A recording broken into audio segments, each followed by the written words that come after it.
man lai hian Sakeibaknei chak tak mai hi a oma analin a huai sen viau bok adu to ka han aw phei hi chuan ram sadang ho hi chu an tridok mai zel ani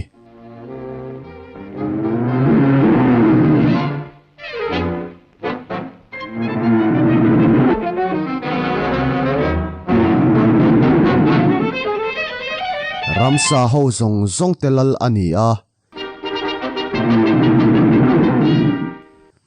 Sazu tereu te chu heram hnuai hian a khosa ve a Sakeibaknei lian zet mai kha ani pun a hlau ve hle bok enge ka tiang khonge ka kalang ti in a buai chiama hlau le thlapang em chuan botol pakhat chunga alut taroya a biruk na hi a fu chiangem en zelang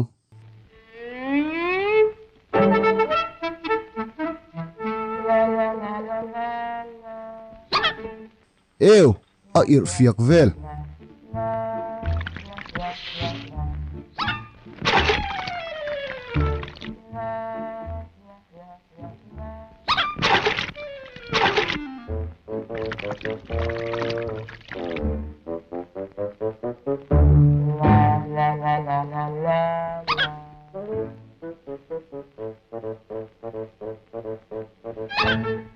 arui chiang mai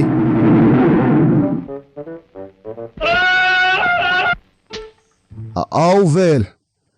arui phur chu a inda cham ve ngang aniang Sakeibaknei chu avapan hnai ta a eng tak thlengang mo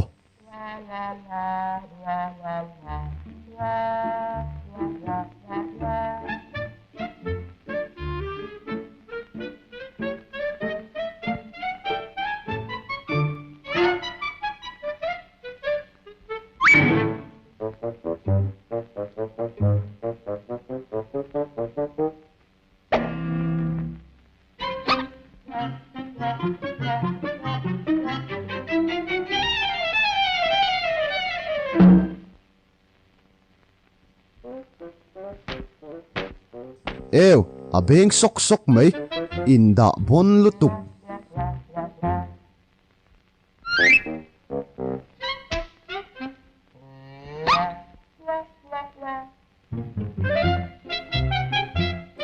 Sakeibaknei chunga mu vel ni hi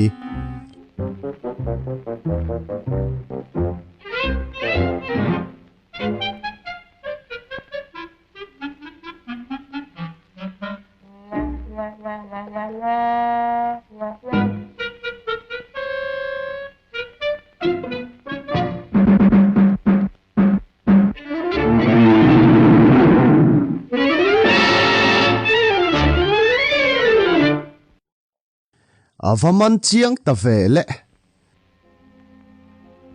o kapu khonga in min chua ram ro ti in angen ta nakina kala tan pui ve ang che ti in anu ye zok ha ha ha a at thak zok sa zu tereu te in min puyang mo ke ram salal pa hi ti in ma se akal tir ta tho mai reilo te hnuwa ui hi an ron bau ta vak mai sapel tu po an ron kal ve ngal Sakeibaknei chu anun chan nan atlan cheta ngal vat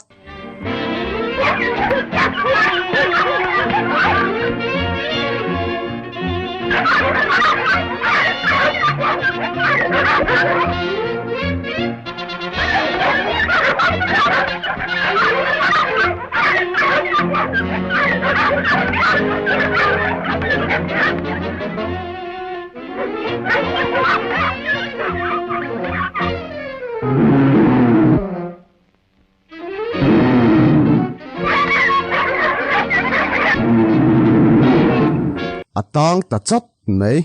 Sazu tereu te kha na theimil ta em ni athutiam a hlen thei don em he na hi chu Superman ati chi tak ani power nei ta boka athlok don ta le e heu ti thale ro ti chuan chak tak main athlok chuak ta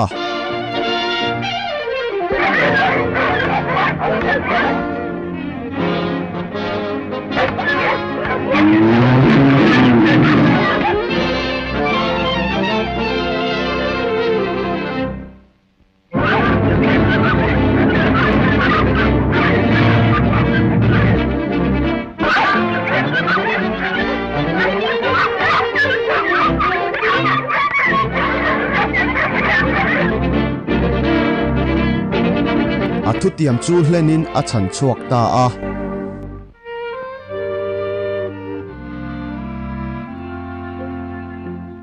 engemaw a hril ru chiang mai